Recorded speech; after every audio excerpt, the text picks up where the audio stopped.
Olá, pessoal, tudo bem com vocês? Espero que esteja tudo muito bem, esteja tudo na paz. Por aqui está tudo bem. Então, neste vídeo eu venho mostrar, dar continuidade ao vídeo anterior. E a última peça que eu mostrei foi um kimono que eu estava produzindo. Na verdade, eu ainda estou produzindo esse kimono. Ele vai estar aqui comigo. Ele está aqui.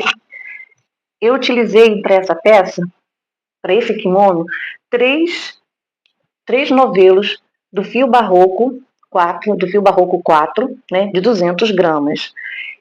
E eu não terminei ainda, mas falta muito pouco para terminá-lo, porque eu estou pensando se essa quantidade aqui vai ser suficiente para fazer o acabamento, se eu tenho que comprar mais um novelo ou não, ou se eu faço o acabamento com o barroco, nessa mesma cor, o barroco 6. Eu vou testar. E a peça está assim, muito bonita. Eu fiz com ponto V, conforme a peça que a cliente me pediu. E a trama está bem fechadinho. Eu, com o fio 4, eu uso a agulha 4. Com o fio 4, eu uso a agulha 4.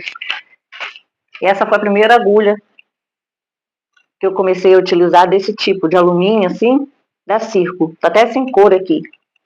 Então, para o fio 4, eu tenho que utilizar a agulha 4, porque meu ponto fica pequeno, fica apertadinho, e o efeito fica muito bonito. A peça vai servir para dias de frio, porque não vai passar friagem, não. A trama não vai passar friagem.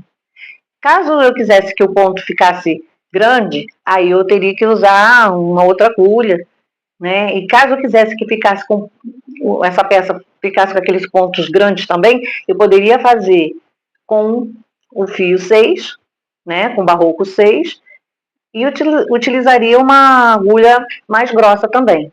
Mas eu perguntei à cliente se ela gostava desse efeito, né, desse resultado fechadinho. Aqui, ó, essa trama fechadinha, ela falou que sim, que fica muito bonito. Lógico, só dá mais trabalho para mim, mas eu não me importo que dê mais trabalho, tá? Eu vou terminá-la e depois, tendo oportunidade de postar, porque não sei, pode ser que eu tenha que entregar a peça e não dê tempo de postar, tá? Então, qual é essa peça? Essa peça é aquele kimono muito fácil de fazer. O fato de ser fácil não quer dizer que ela não tenha seu valor. Por quê? Tem o material com a qual ela foi feita e tem também o tempo que você gasta para fazer, porque é uma peça grande, é uma peça feita em 90 centímetros, para serem tecidos, por 70 ou 80 centímetros. Por que 70 ou 80? Porque, na verdade, eu pensei em fazer com 70 centímetros, devido à elasticidade do material. Então, eu fiz ali cerca de 70 centímetros para aquela peça.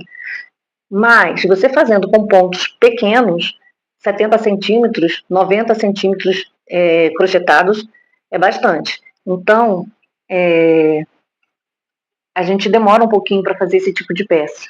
E ele pode ser feito, esse kimono, também em lã.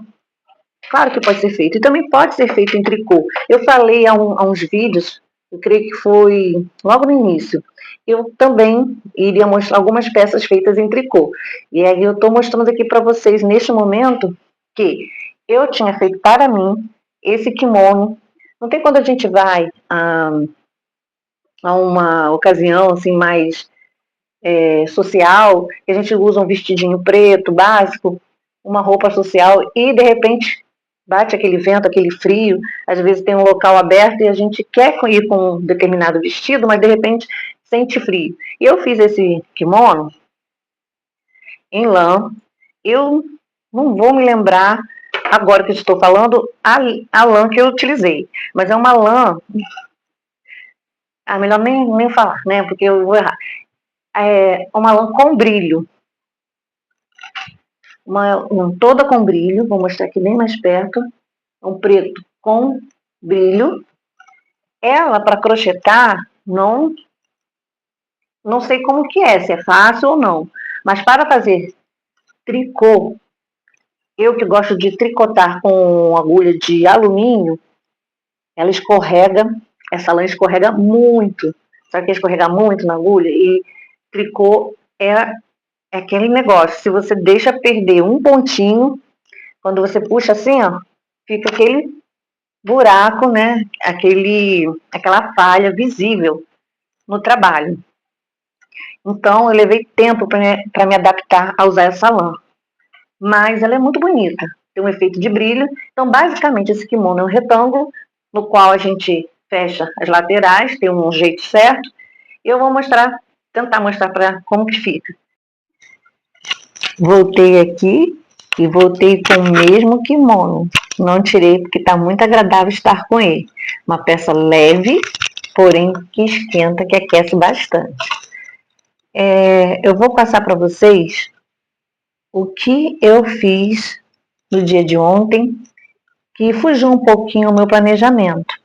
Pouquinho, porque estava tudo meio que no esquema, mas eu fugi porque era necessário. Primeiro, eu fiz no dia de ontem, parei as minhas encomendas para dar uma faxina dos meus fios, nos meus crochês, aquele crochê que você começa e você não termina, que você faz como experiência, né? Você, vou fazer essa peça aqui, aí depois você desiste, foi só um teste. Eu fui pegando os cones que estavam um pouquinho barbantes e fazendo a junção, porque eu não gosto de fazer bolinhas, um montão de bolinhas. Já que tem várias bolinhas, eu já junto tudo em um cone só. Vou ver se eu consigo mostrar a imagem aqui. Eu junto tudo num cone, fica igual uma colmeia, mas eu tenho certeza que a finalidade dele vai ser melhor. Por quê? Eu vou usá-lo como um novelo só para fazer o tapete colorido. E o tapete colorido faz sucesso. Ele é bem-vindo, a maioria das pessoas gosta. E eu, caso faça algum tapete que não, por acaso, não venha a sair, eu com certeza vou utilizar em minha casa, porque ele é maravilhoso. É um tapete super versátil para qualquer ambiente. Então, a gente acaba fazendo, não propositalmente muitas vezes, mas a gente acaba fazendo devido a essa mistura, né, daqueles barbantes que ficam. Então, deu trabalho, porque eu já fui fazendo nó de tecelão e fui fazendo para depois não ter que fazer. Então, fui vendo coisas que eu guardava que não tinha necessidade, fios minúsculos, sobrinhas minúsculas que realmente não tinham serventia, e também peguei os menores e vi que poderia fazer os tais mimos. Tantas crocheteiras maravilhosas fazem vídeos no YouTube colocando pra gente fazer mimos com as sobrinhas. E eu via, falava, é mesmo, mas eu mesma não tinha aproveitado esses pedaços menores. E eu decidi fazer, inspirada na Marilda Crochê, não, Marilda Crochê Camarada ou Crochê Camarada, não sei, parece que ela mudou o nome. E ela faz uns mimos tão fofos, que inclusive eu já comprei peça a ela, e eu tenho um mimo que ela me deu ali na minha geladeira. É um leque lindo, feito de polipropileno. Então, eu aproveitei essa dica dela e resolvi fazer. E eu guardo todos os mimos que recebo. Resolvi fazer esses mimos com as sobrinhas. Foi uma mistura. Olha a importância das dicas nos vídeos, a importância da divulgação, né, do compartilhamento das coisas realmente válidas. Foi pegando um pouco da ideia da Marilda, do Crochê Camarada, com da Lauren, que vinha falando, foi um vídeo há pouco tempo, que ela fez uns mimozinhos, colocou um papelzinho para, né, como sustentação do mimo, e vai dar para as clientes. Então, dali me despertou. Eu preciso fazer para as minhas, que há muito tempo eu não faço. Eu não fazia esse tipo de mimo, fazia porta-copos. E esse aqui tem um efeito útil, né? Tão útil quanto um porta-copos. E qual é? Fiz um mistério, como se fosse, mas para mim foi uma experiência nova, que é o chaveirinho. O chaveirinho vai com a gente para tudo quanto é lugar. Inclusive, Eu já fiz, eu não sei, eu acho que eu já mostrei em algum vídeo, eu já fiz numa ocasião de uma comemoração na escola que eu trabalhava, 80 chaveiros para o outubro rosa. Desculpe aí. Então, eu uso o meu até hoje. Eu pensei, vou fazer. Mas de que jeito? Aqui, que gracinha esse chaveirinho. Não foi intencional esse cartão, eu comprei para botar nas encomendas e vou usar como cartãozinho de mimo, porque atrás eu escrevi à mão mesmo, com uma caneta preta, e virou esse mimo fofo. Olha que gracinha. Esse aqui foi sobre de amigurumi. Então, gente, uma coisa tão simples, e ontem eu estava no dia adequado para fazer isso, para fazer esses mimos. Era para ter feito uns 50, uns 20? Era, mas também já é demais, né? É demais para mim. Eu não sou a pessoa que gosta de fazer essas miudezas, mas ontem eu estava inspirada e fiz alguns que já vão me adiantar por um tempo. Separei, organizei, que eu sou uma pessoa que gosta das coisas hiper organizadas, e separei na gavetinha aqui, tudo certinho. Aqui vem meu nome, aqui tem um setor só, etiquetas, aqui tem outro, aqui tem os mimos, aqui tem outro e aqui tem outros. E lembrando disso, eu vou falar no próximo vídeo sobre as compras pela internet. Sim, quem não faz hoje compra pela internet? Acho que quase todo mundo faz, né? Pois é, eu sou uma antiga compradora, uma antiga consumidora da internet, não é de agora. E mesmo assim, a gente ainda passa por uns, como dizem, por uns perrengues, por umas situações meio que inusitadas. Mas voltando ao nosso crochê, qual é o meu objetivo? Agora, o meu objetivo é fazer uma roupinha para pet. Então, estão aqui as medidas, eu perguntei todas as medidas. Lógico que é mais fácil quando a gente está com o cachorrinho ali perto, mas nem sempre é possível. Nesse caso, não é possível. E eu vou começar lá a fazer. Então, tem todo um processo aqui, já arrumei, vou colocar aqui para o lado. E nesse vídeo eu quero que fiquem algumas reflexões. Planejamento é necessário, sim, mas às vezes a gente pode sair desse planejamento desde que seja para a construção, para um bem do nosso próprio ateliê, do nosso próprio trabalho. E também queria falar com vocês uma outra coisa importante.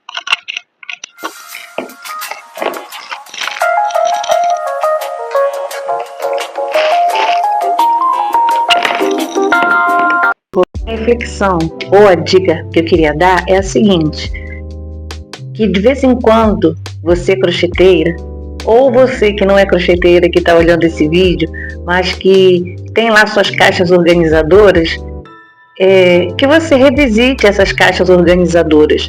Por quê? Às vezes a gente guarda lá na caixa e deixa esquecida. E de repente há coisas que a gente pode reaproveitar, que a gente pode voltar a usar ou que a gente pode descartar. No caso, para as crocheteiras, eu revisitei essa caixa organizadora e percebi que eu já tinha flores prontas que eu poderia ter utilizado como brindes, né, como mimos. E eu percebi que tinha borboletas prontas, que eu poderia ter utilizado nos supplies, né, como aplicação. Percebi que tinha miolos prontos, e eu fiz miolos esses dias, e já tinha esses prontos.